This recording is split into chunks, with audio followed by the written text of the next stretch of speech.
संरचना को समझेंगे। परा संरचना मतलब उसकी आंतरिक संरचना को समझेंगे। केंद्रिका वह 4 भागों से मिलकर बनी होती है। रेशेदार भाग, दानेदार, तीसरा है प्रोटीन, क्रोमेटिन। ठीक है, भाग दिखाई दे रहे हैं आपको।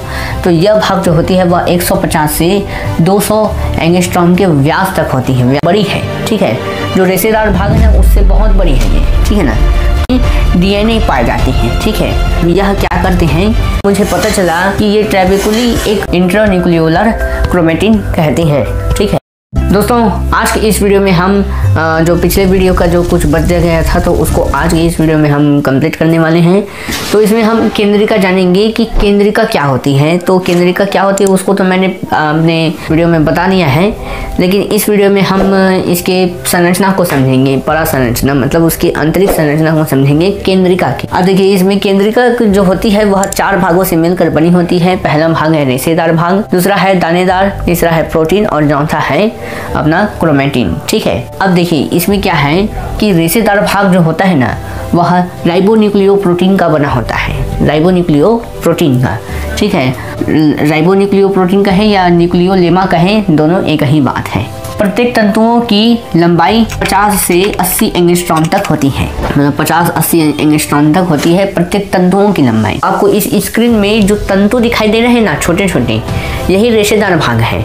और इसी का जो मतलब वो जो इसका जो लंबाई है जितना भी है, ये रेशेदार भाग दिखाई दे रहे हैं आपको चारों ओर, इसी का जो लंबाई है वह 50 से 80 एंगस्ट्रॉम तक लंबाई होती है इनकी। ठीक है, दानेदार भाग, जो दानेदार छोटे छोटे दानेदार भाग दिखाई दे रहे हैं आपको, तो यह भाग जो होती है वह 150 से 200 एंगस्ट्रॉम के व्यास तक होती है। व्यास मतलब त्रिज्या और व्यास तो आप जानते ही होंगे, है कि नहीं। अब इसमें जो है ना रेशेदार भाग, तो रेशेदार भाग के टूटने से ना यह बनता है दानेदार भाग। यानी का अर्थ ये है कि जैसे कि अगर ये रेशेदार भाग है, अगर ये रेशेदार भाग कुछ भाग अगर टूट जाते हैं तब ये दानेदार भाग का निर्माण होना है। ठीक है, और यह दानेदार भाग ही राइबोन्यूक्लियोप्रोटीन का बना होता है। अब देखिए, रेशेदार भाग से ही टूट के बन रहा है। ठीक है ना, रेशेदार भाग भी राइबोन्यूक्लियोप्रोटीन से मिलकर बना है कि नहीं। तो इसी के टूटने से बन रहा है, तो वो भी क्या है, राइबोन्यूक्लियोप्रोटीन का ही बना होगा। ठीक है ना।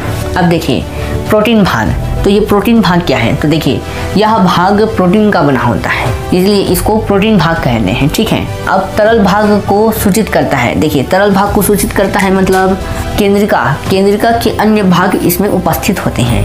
देखिए ये केंद्रिका जो है ना, केंद्रिका इसके अन्य भाग जैसे कि दानेदार भाग, रेशेदार भाग और ये क्रोमेटिन भाग, ये सब चीज़ भाग जो है ना, ये सभी भाग ये प्रोटीन भाग में स्थित होती हैं।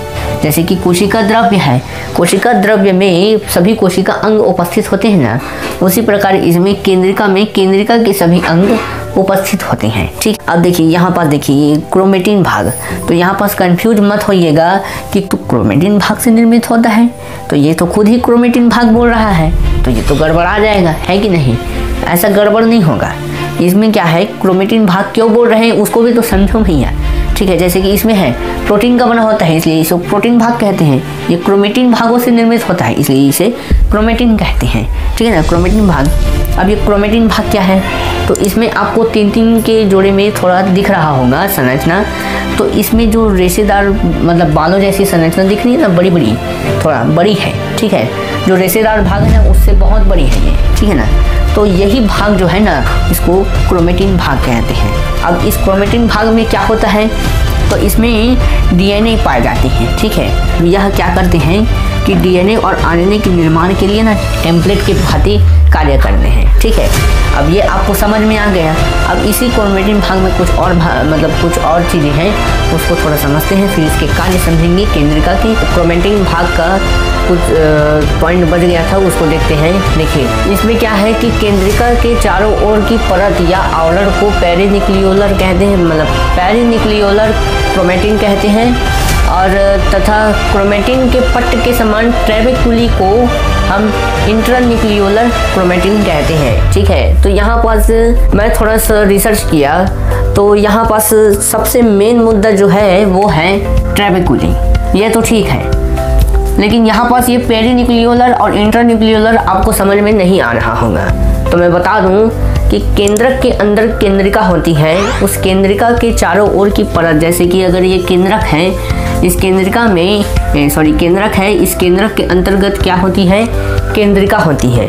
अब इसी केंद्रिका में एक परत होती है, एक आवरण जैसी संरचना दिखाई देगी आपको, ये वाले मतलब केंद्रिका में जो क्रोमेटिन का बना, चारों ओर का क्रोमेटिन का बना आवरण को पेरिन्यूक्लियोलर क्रोमेटिन कहते हैं, ठीक है।